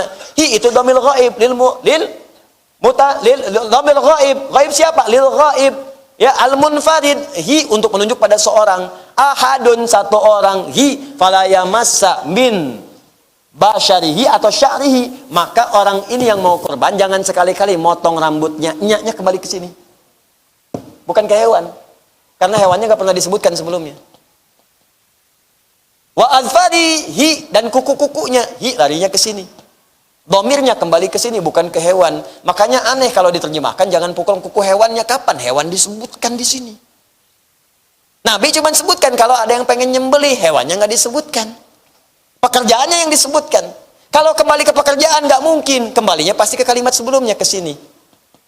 Orang yang paham ilmu sharaf pasti mengerti, domirnya akan balik ke sini. Yang ketiga, dari segi logika, apa pekerjaannya motongin kukunya sapi? Supaya sapinya lembut, tak-tak-tak-tak, lapuk, mental. Terus maaf ya, hewan itu nggak punya rambut, hewan itu punya bulu. Bulu ayam, bulu angsa, bulu sapi, bulu unta. Kan? Manusia rambut, bahasa di sini di hadisnya basyar au sya'ar, itu menunjuk kepada rambut bukan bulu. Jelas ya? Baik. Paham sampai sini? Tapi tetap itu pun tidak harus menjadikan kita mencela tafsiran orang lain. Kita tetap hormati, cuma memilih pendapat yang terkuat. Tapi bukan cuma dipilih, diamalkan hukumnya. Jadi kalau yakin dengan hukum ini, kalau sudah kemudian siap berkurban, maka jangan potong dulu ya. Kuku, tahan dulu nih kuku. Tobat dulu, tobat. Besok Jumat, Sabtu, tobat. Nanti begitu disembelih, ya, awas. Hewannya, kalau yang kurbannya jauh, nggak tahu. Lewat siapa? Ya, lewat misalnya yayasan tertentu atau pihak tertentu tanya. Saya kurbannya kemana? Atau ada yang lebih jauh ke Palestina misalnya, tanyakan aja, kapan kurbannya? Oh ibu, kurbannya hari Ahad karena beda waktu, mungkin sekitar jam 11 di sini. Sekitar jam 11. Oke, jam 11, walaupun nggak dapat kabar dari sana, menghadap ke kiblat. Doa. Apa doanya? Inni wajjahtu wajhiya lilladzi fataras samawati wal arda hanifan muslima wa ma ana minal Inna salati wa nusuki wa mahyaya wa mamati lillahi rabbil la syarika lahu bidzalika umirtu wa ana minal atau ana awwalul muslimin. Maka doa ini kalau sudah diucapkan, itu komitmen kita. Ya Allah, aku pasrahkan diriku sepenuhnya saat ini. Kalau aku selama ini sholat, aku ibadah sampai kurban sekarang, aku lakukan untukmu. Ya Allah, kalau dengan kurban ini aku masih punya kesempatan hidup, maka mohon ya Allah, berikan kesempatan untuk berubah lebih baik dari sebelumnya. Kalaupun setelah kurban ini aku wafat, mohon wafatkan dalam keadaan terbaik ya Allah. Aku ikhlas. Tapi kalau masih punya kesempatan hidup, aku berjanji, setelah hari ini, aku akan menjadi muslim yang lebih baik lagi. Wa ana minal muslimin. Aku akan semakin patuh setelah hari ini. Itu esensinya. Nanti kita akan bertemu insya Allah kalau kita masih hidup. Setelah kita berkurban, bertakbirlah dengan bahagia. Malam Ahad, ayo takbir. Senang ayo, gak apa-apa, keliling, sampaikan syiar, sebagainya. Tapi ingat, tobat dulu. Supaya takbir itu punya makna. Takbir itu punya rasa. Takbir di rumah dengan istri, dengan anak-anak. Allahu Akbar, Allahu Akbar, Allahu Akbar. Dan kita merasa sudah lapang hati kita. Itu enak gitu. Enak. Coba nanti rasakan. Saya pengen begini, saya pengen yang ngaji itu ngerti. Bukan cuma tiap hari dikerjakan, tiap tahun jadi formalitas. Tapi nggak paham isinya. Ayo kita berubah, ngerti. Supaya kita bisa menikmati itu. Ya. Itu barangkali yang kita bahas. Saya ingin menyampaikan beberapa hal untuk menguatkan pengumuman. Pertama, bagi yang mampu kurban. Ya bismillah. Karena harta kita akan disab. Ada yang abadi yang akan bersaksi di hadapan Allah. Satu itu. Yang kedua, silahkan pilih skala prioritas. Anda tinggal di mana, kurban di situ. Kalau memang sudah penuh tercukupi, silahkan keluar. Ya, misalnya di kampung halaman atau sekitaran atau keluar lagi silahkan saja. Mau di alisan juga silahkan. Ya, teman-teman untuk berkurban, tidak ada masalah. Silahkan sampaikan kalau memang dipercaya dan bisa disalurkan kembali. Itu yang pertama. Yang kedua, insya Allah karena ini nanti akan Idul Adha 10 Dzulhijjah dan biasanya kita menyembelih di sekitaran kita di sini untuk dibagikan kembali dan ini sudah ada bagian-bagian untuk menerima itu, maka wilayah ini akan terdampak untuk beramal saleh. Silahkan bersama-sama kita beramal saleh, ya, bagi yang sekitaran di komplek kita ini, ayo kita semangat, ya.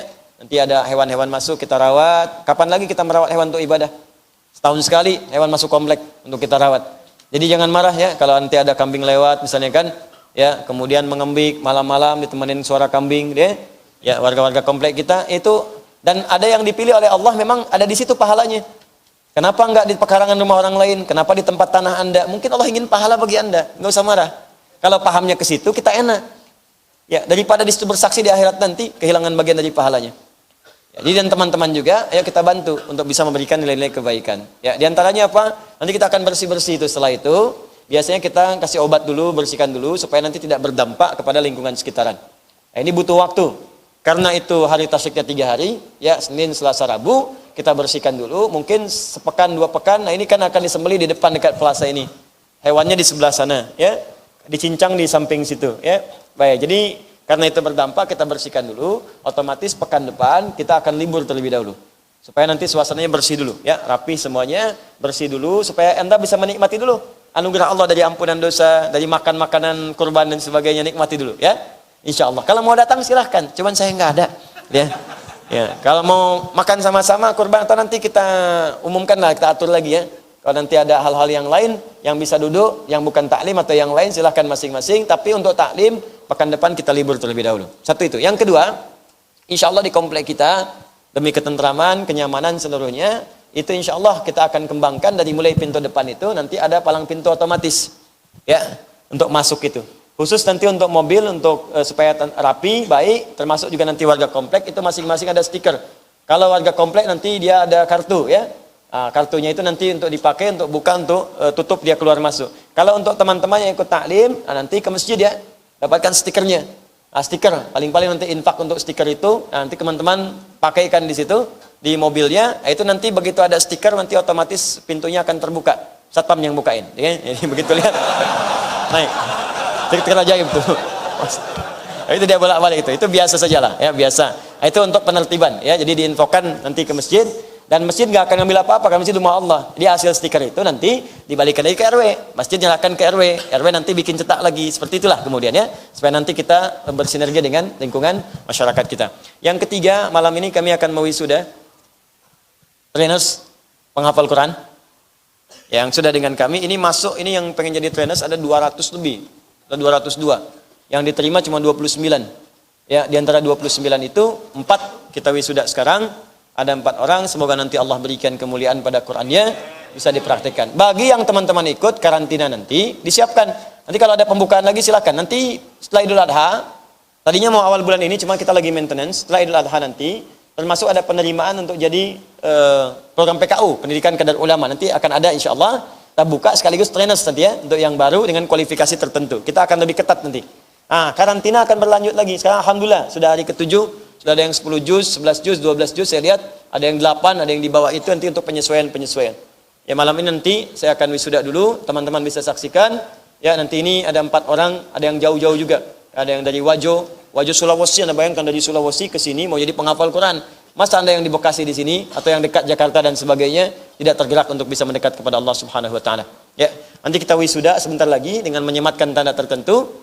Kemudian ini baru lulus untuk trainers, harus ada pemantapan lagi. Ya, pemantapan untuk bisa mengajarkan kembali. Kemudian yang selanjutnya teman-teman sekalian, sebelum itu kami lanjutkan untuk trainers tadi, insyaallah mohon doanya. Nanti kita akan sounding ke teman-teman semuanya. Kita ini sekarang sedang menghadirkan suasana-suasana baru, perbaikan-perbaikan. Saya sedang menyiapkan jenjang tahapan nanti untuk ke pesantren, untuk laboratorium Al-Quran. Nanti kalau sudah ada, kita akan infokan sehingga nanti semua level pendidikan dan pembinaannya itu insya Allah setiap stepnya ada dan bisa kita nikmati dengan baik insya Allah. Ya, baik. Terakhir untuk teman-teman semua, saya undang trainers yang 4 orang. Ya, silahkan boleh maju ke depan. Yang akhwat tidak usah maju karena akhwat ada di bawah. Ya. 1, 2, 3, satu lagi akhwat. Akhwat di situ saja ya, tidak usah ke sini. Suasananya tidak memungkinkan. Selain ada Abdul juga sulitnya jalan masuknya ke sini. Ini ada yang masih 13 tahun usianya ya. Alhamdulillah. Ini yang sudah dengan kami di training yang selama Ramadan kemarin, bimbing teman-teman juga, dan sekarang insya Allah mereka selesai. Sebagian mereka akan kembali ke tempat masing-masing. Nanti akan jadi perwakilan kami di daerahnya. Di kalau Wajo, jadi di Wajo. Nanti kalau ada yang ngapalin Quran dari Wajo, nggak harus ke Bekasi. Karena saya sudah ada di sana. Ada sebagian teman-teman nanti Lampung juga ada, sudah. Jadi kalau Anda dari daerah, misalnya Kalimantan, kan? Ya, ada yang dari Samarinda, Balikpapan, belum keluar gitu kan? Dan ada yang sampai ke Jayapura, sampai ke Papua dan sebagainya, silakan belajar ke sini, nanti balik ke sana jadi trainer kita di sana. Yang mau ngapalin Quran, nanti bisa dari sana kita bimbing. Ya, mushaf misalnya kita drop dan sebagainya supaya nanti bisa lebih cepat sampai. Nah, ini ada 3 orang. Karena waktu kita terbatas, saya mungkin tidak akan cek mereka. Saya percaya, tapi nanti setiap bulan teman-teman juga akan berhadapan dengan saya. Terus akan dicek sampai dengan maksimal. Berita baiknya, setelah musim haji, insya Allah kita akan bekerja sama langsung dengan Al-Azhar Syarif, termasuk dari Sudan. Nanti akan ada kelas khusus. Jadi teman-teman kalau mau tahsin, mau ngambil sanad sampai 10 riwayat, insya Allah akan ada. Ya, sanadnya ada, untuk taisirnya ada, untuk programnya ada. Pokoknya saya pengen ada ahli Quran lah insya Allah. Ahli Quran. Setiap tahun kita target 100.000, 100.000, 100.000. Ya, ditargetkan sampai ke depan. Mudah-mudahan kalau di Indonesia sudah banyak ahli Qurannya, insya Allah lingkungan baik, bangsa jadi baik, dan kita akan lebih berkualitas dengan Allah Subhanahu Wa Taala. Bismillahirrahmanirrahim.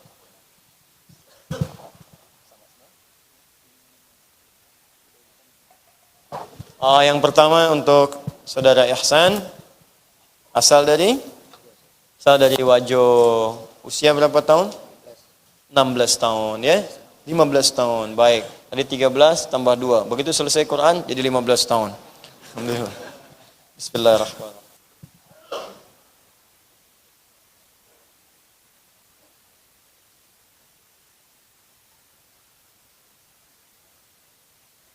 Kedua namanya siapa?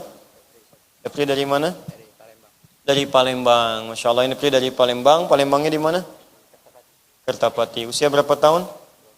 20 tahun. Ini Masya Allah, mudah-mudahan. Ini 15 tahun, Wajo, 1. Pri dari Palembang ya. Teman-teman, Wong Kito dari Palembang. Insya Allah nanti ada perwakilan kita juga di sana.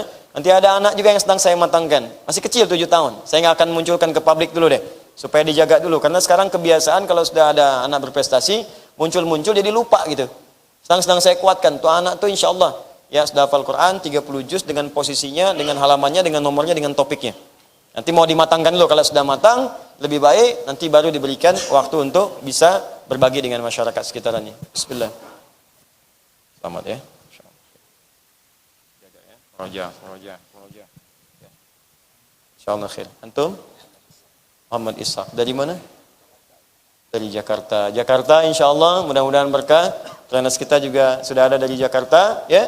Mudah-mudahan dengan itu semua ada keberkahan insyaallah subhanahu wa taala. Bismillah. Muhammad Ishaq. Insyaallah ya. Khair insyaallah. Baik, yang akhwatnya di bawah nanti mungkin dititipkan oleh trainers kita. Ini mohon izin ya teman-teman. Ini antum belum dapat sertifikat mengajar, baru sertifikat lulus training. Kuatkan lagi, dan antum tiap bulan akan ketemu saya untuk setoran. Nanti saya matangkan lagi. Nanti kita akan wisuda akbar setiap akhir tahun. Pastikan Anda termasuk di bagiannya. Nanti ya, insyaallah. Nanti setelah Idul Adha, kami akan ada. Jangan khawatir yang belum ada jadwal karantina. Nanti ada karantina akbar. Anda akan diundang banyak. Saya kasih kemudian langsung tipsnya untuk menghafal cepat. Walaupun bisa berlangsung di rumah nanti. Dengan sistem yang sama. Jadi begitu nanti masuk karantina, Anda sudah dapat modal 10 juz, 20 juz, 15 juz dan seterusnya. Ya. Nanti insya Allah tunggu saja waktunya.